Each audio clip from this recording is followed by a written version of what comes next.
Uh, Welcome back once again. From the previous session, I told you we'll be dealing with medias and mediums. Now, the question says, give 4 examples of dry media you know. Now, the dry medias we have available, we have pencils, we have charcoal, we have pastel, we have color pencils, we have crayons, and among others. Then we have the next question, which says, give 4 examples of wet medias you know. We have acrylic paints, we have poster colors, we have watercolor, we have oil paints, we have wood lacquer, we have glue, we have turpentine, and etc. So these are some of the wet medias we have. So we have wet medias and we have dry medias. Now, the next question says, differentiate between medias and mediums. When we talk of medias, medias are the tools and materials that are applied on surfaces or mediums. So mediums are the surfaces on which tools and materials are applied. Or we can say mediums are the surfaces on which medias are applied. Another name for mediums is what we call support, for that matter. Now, the next question says, differentiate between wet medias and dry medias. Now, wet medias are materials that are applied on mediums which contains liquid or liquid mixture in them, or materials that are diluted with water before applying on mediums. And dry medias are tools and materials that are applied on mediums which have no liquid content in them.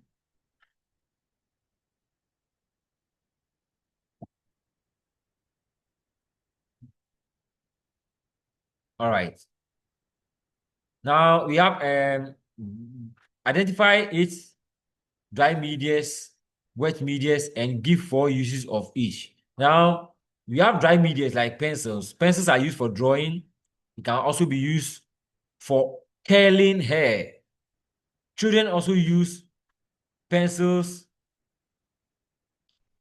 as improvised drumsticks. So in place of drumsticks, children can also use the pencils to drum. Then pencils can also be used for writing. Now we have pen, uses of pen. Pens are used for writing. It can also be used for drawing and shading. Then it can also be used to release a bicycle lock. It can also be used as improvised straw, that is pen. Pen can also be used for spraying dotted or splash patterns on surfaces. Then you have charcoal. Charcoal can be used for making preliminary sketches or thumbnail sketches. It can also be used for squaring, great drawing, portrait making. It can also be used for creating areas of shadows and also for metallurgical fuel. So charcoal can be used as a fuel in our traditional society. Now we have pastel. Pastels are used for drawing, for coloring, for shading, and also for creating textures. We have color pencils. Color pencils are used for drawing, for shading, for creating textures, and also for coloring and among others. We have chalk. Chalk is used for drawing, it's used for painting, it's used for writing, and also it can also be used for making body painting or body decoration, during play or drama, or before a play or drama is initiated or take place. Then you have brush. Brush is used for dusting. If you in place of duster, you can use the brush to dust your machines It can also be used for applying glue. You can use brush for applying glue. Brush can also be used for applying wet medias.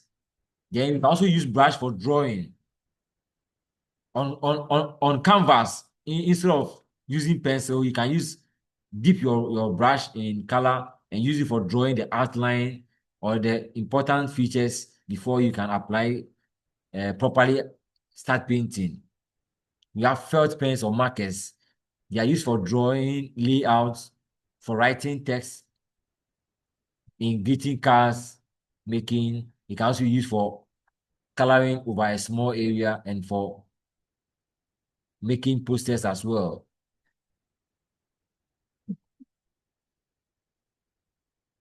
Now, identify 8 mediums and give 4 uses of each. We have plywood. Plywood can be used for making tables, for making chairs, for manufacturing wardrobes, for making signboards, for making signposts, for making houses.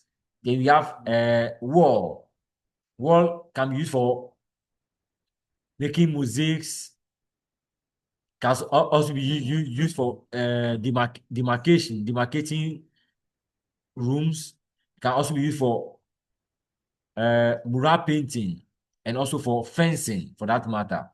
Now we have paper. Paper is used for drawing, writing, painting, and also for papier mache. Metal. Metal can be used for making sculpture, for making cups, bowls, toys, cars, aeroplanes, ships, and others. We have wax. Wax can be used for making candles, for making resist patterns during batik making. It can also be used for making sculpture. We have canvas. Canvas can be used for drawing, for painting, for printing works, and for making collage works as well. Now let's come to principles of design. Define 8 examples or principles of design you know. We have balance. Balance is the even distribution of visual or actual weight to enable an object to remain upright or steady. So we have visual weight when we are dealing with two-dimensional objects. Then we have actual weight when we are dealing with objects like sculpture, like a house or car, or in other words, when you are dealing with three-dimensional objects, that's where you are dealing with actual weight. Because if you, in sculpture, if you don't balance your sculpture well, your sculpture will keep on falling. In the same way, if you create a car that is not well balanced, one of the tire happens to be bigger than the other one. If that car is curving, trying to curve on a road, that car will end up somersaulting. You understand it? Yes. So these are the things. If you have a house and the ground floor is not well stable or well balanced, the building will end up collapsing. So these are some of that is what balance is all about. Then we have rhythm. It's a strong repetition of pattern or creating a sense of movement or sense of flow or sound in a design. Harmony is arrangement or a combination of objects or elements or musical notes that are related to each other to create pleasant effects. So harmony has to do with things that are related, either color or objects, or are making pleasant arrangements in a design. That is harmony. They have variety, the use of different or diverse elements or objects in an artwork. Then you have unity, the art of joining different objects, elements to create a whole design. Then you have emphasis, the art of giving attention to an object or something in a design. And this is used to create the focal point of an artwork. Then you have dominance, the use of objects or colors that are more than others, or that appear bigger than others. That is emphasis. Sorry, that is dominance. So one of the object must dominate. So you have dominance in terms of population. We have dominance in terms of size, and dominance in terms of color. So one color can dominate other colors. One object can also dominate or be more than others. We can have one object appearing more bigger than others. That is dominance. Now, principles of design and their types. We have balance. We have under balance, we have symmetric balance. The type of balance that have all images and spaces in one half of the design appearing to be the same or almost the same as the one on the other half. Then we have asymmetric balance, the type of balance that have all the images or spaces in one half of the design not the same as the images or spaces in the other half. Then we have radial balance, the type of balance that is used to achieve equality on circular or curvy objects or designs. That is radial balance from the word radius, right? Then we have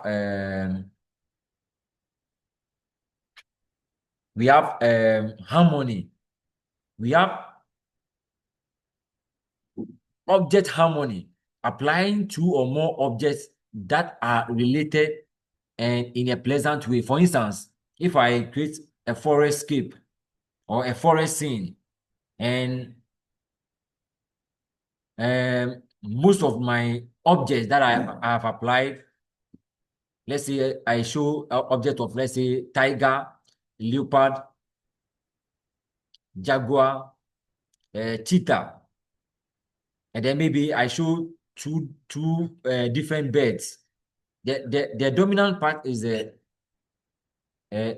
tiger, leopard, jaguar, and what, cheetah, because these objects are more than the birds, and there's harmony because the tiger, leopard, jaguar, and cheetah, they look alike, although they are four different animals altogether. So we have harmony in terms of objects, and we also have another type of harmony we call color harmony. When you have two or three colors that are related, or they have one common color factor running through them, we call it color harmony. For instance, if I have four different colors, like, let's say, violet, orange, pink, red, there is one common color factor that is running through these four colors, which is what? Red. There is red in pink because pink is made of red and white. There's also red in violet because violet is made of red and blue. There's violet in orange because orange is made of red and what? Yellow. So these colors are harmonious. That is it. Then the same applies to rhythm. We have rhythm in terms of using objects to show rhythm or movements, and at the same time, you can also have color. Use color to show rhythm, and we also have and a variety. You have object variety and color variety. So if you have variety, you use different colors to create your artwork. You have used color variety. If different objects have been used or applied in an artwork, you have showed object variety for that matter. So these are the types, some of the types of principles of design. Then we have principles of design and their symbolism. Now, when we come to balance, Balance stands for stability, uprightness, firmness, equality, and rhythm. Rhythm symbolizes flow, movement. And how about harmony? Harmony stands for peace, beauty, human relations. Then we come to variety. Variety means many, diversity, richness, complexity, creativity. Then unity. Unity means oneness. It also means cohesion. It also means completeness. Then we come to emphasis. Emphasis means importance. It also means focus or focal point. It also means intention. It also means clarity. Then we come to contrast.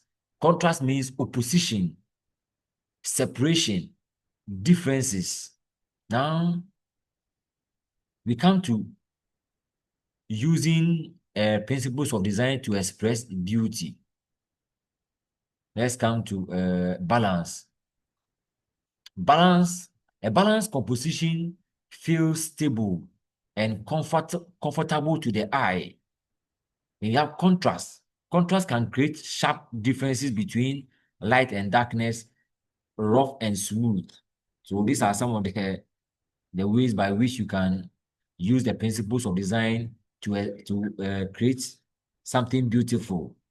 Then you have emphasis. Emphasis highlights what we want viewers to see first in an artwork, making it brighter.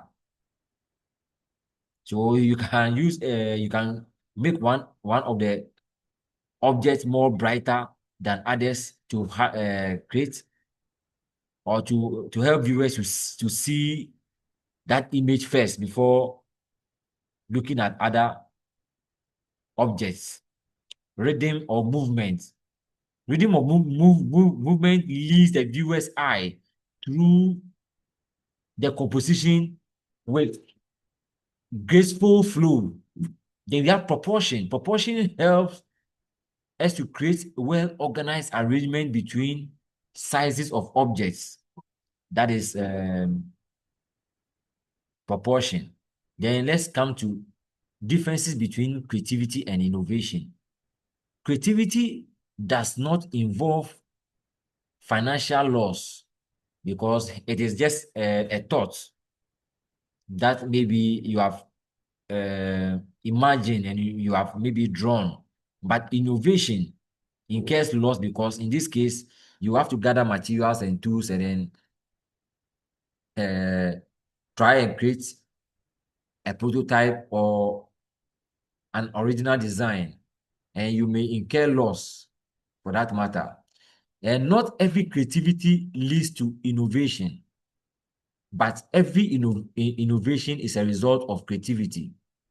Creativity acts by generating new ideas, whereas innovation acts by putting those ideas into reality. So whilst creativity is imaginative, innovation is what? Productive. Then creativity is hard to measure, whereas innovation is easy to measure. Creativity may not be tangible, whereas most innovations are tangible. Now let's come to some terminologies in design. A design is a plan or a drawing that shows the look and function of an object or something before it is made. Now, the first video I made, I explained this one. We have creative expression. Creative expression is the ability to use our minds and imaginations to create something that represents ourselves either through music, writing, drama, dancing, craftsmanship, and etc. Now, what is craftsmanship? Craftsmanship is the quality of design and work shown in something made by hand. So it has to do with your handiwork for that matter. Then we have biomimicry. Biomimicry is a discovery, inspirations taken from nature that are directly or partly applied in art, science, engineering and technology to address the problems of humanity. Now let's come to the next question. It says, explain the concept of design. These are the ideas or the plans that guides the design decision being made in a specific project, or the compilation of sketches, photographs, and written statements that explains the primary idea behind a product's design. Now, identify and explain the main concept of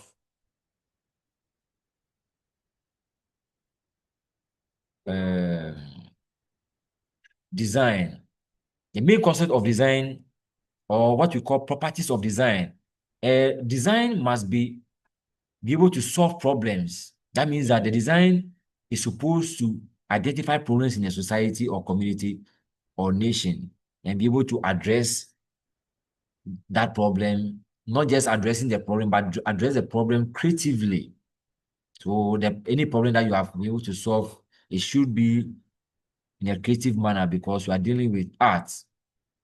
Then the design must be able to communicate. That means that the design uh, must be able to carry a message to viewers or listeners. Then aesthetic, we also have another property or of design we call aesthetic qualities. And this has to do with how beautiful or how pleasant or how attractive your design is. So every design must be beautiful or attractive. Now we have pattern making. What is a pattern? A pattern is the deliberate repetition of motifs or elements of design to form harmonious arrangements. Now the next question says, identify and explain the pattern making techniques. We have sponging. Sponging is a technique of creating patterns where foam or sponge. The foam that we use is soft foam. The technique of creating patterns where soft foam or sponge is used as the principal tool. Now look at an example of an artwork created with sponging. They painted the stem of the plant or the tree, and then they use soft foam. They dip soft foam in either watercolor, oil paint, or acrylic paint, and they stamp it on the surface to create the leaves, right? That is that. Then we have spattering. Spattering is the technique of creating patterns by splashing paint or liquid colors onto a surface. Look at the effects of spattering for that matter. Then you have spraying. It is the technique of spilling paint through the tiny holes of a spray diffuser, right? And look at the effect of the spattering. In place of the spray diffuser, people can also use a pen or any other ways of spraying. Now, we have stippling, the technique of creating series of dots in an organized way, right? That is stippling. Stippling is also called pointillism. Or now look at it. That one you normally dip your tool or material. So you dip your brush in paint, or you can use felt pen or any dry media such as color pencil, and you'll be deliberately hitting the surface to create series of dots. And by the time you finish, you have created a nice pattern or nice artwork. Then you have string pulling, the technique of pulling a thread or string that has been dipped into paint along a flexible material such as paper or rubber. Now look at the effects of the string pulling. These are some of the patterns that you create during string pulling. Then you have scribbling, the technique of creating a pattern where random abstract lines are created without lifting the drawing tool. Then you have paper marbling, the technique of drawing oil paint on water base to float on the surface of the water before transferring the designs created onto a solid surface. So look at the container you see there.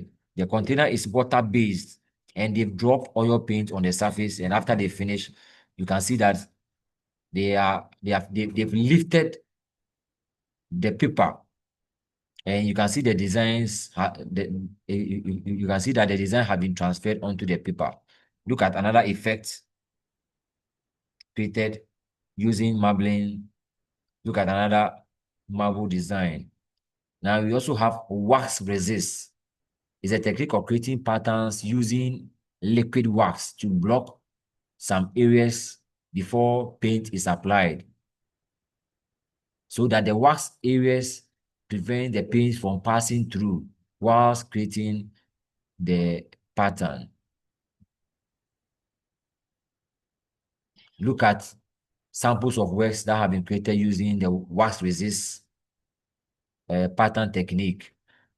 You see, they've applied wax, all the white portion that you are seeing were the portion that the wax were applied, and after they finished, they applied paint onto the surface, and the wax prevented the paint from passing through. This is also another wax technique. In this case, the wax was mixed with colors or dye before application, and after they finish, they have to paint the surface with different colors.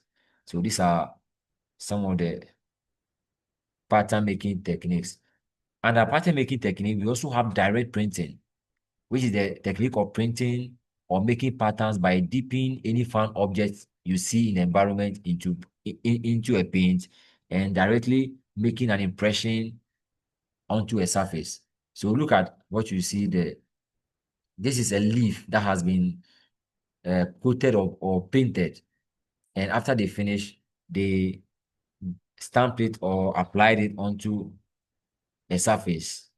In fact, you can use this pattern making technique to create designs on paper on your walls, the walls of your room, for that matter. You can create so many nice designs for that matter. Now we have another question which says, explain the word. Okay, let me change the. Explain the word papier mache. Papier mache is the art of making two-dimensional or three-dimensional objects out of mashed paper that has been mixed with glue. So you have to mash the paper or blend the paper, and then when you finish, you mix it with glue before using it to create either a two-dimensional object or a three-dimensional object. Then the next question says, identify and explain the techniques used in papier mache. We have one technique we call layering. Layering is applying multiple layers of paper and paste, multiple layers of paper and glue to build up the desired shapes or thickness you want. We also have wrapping. It's the technique of wrapping strips of paper around an object or a shape to create uniform design. We also have molding. Molding is shaping and molding the papier mache into complex designs and textures. Then we also have what we call pulping. And the pulping is the first technique that came into being, which is soaking the paper in water to form a pulp, which can again be molded or shaped. Then we have stripping. Stripping is applying strips of paper to create a smooth and an even surface. Then we have what we call patching. Patching is using small pieces of paper to fill in gaps and holes. So during papier mache, sometimes some of the some of the surfaces may not appear well. You can use small piece of paper, dip it into the glue, and then use it to patch the areas that didn't appear well. Then you have smoothing. Is using a brush or sponge. Using a brush or a wet brush or wet sponge that has been dipped in glue to smoothen out the surface and remove excess paste. We also have texturing. Is the technique of creating textures by applying different materials such as fabrics, foam, or other found objects on the papier mache artwork in order to create textures. So you can also do that when you are doing your papier mache. We also have carving, that is cutting through dried papier mache to create complex design or intricate designs for that matter. Then the last one is what we call painting. Painting is a finishing process or finishing technique where a paint is applied onto the papier mache artwork.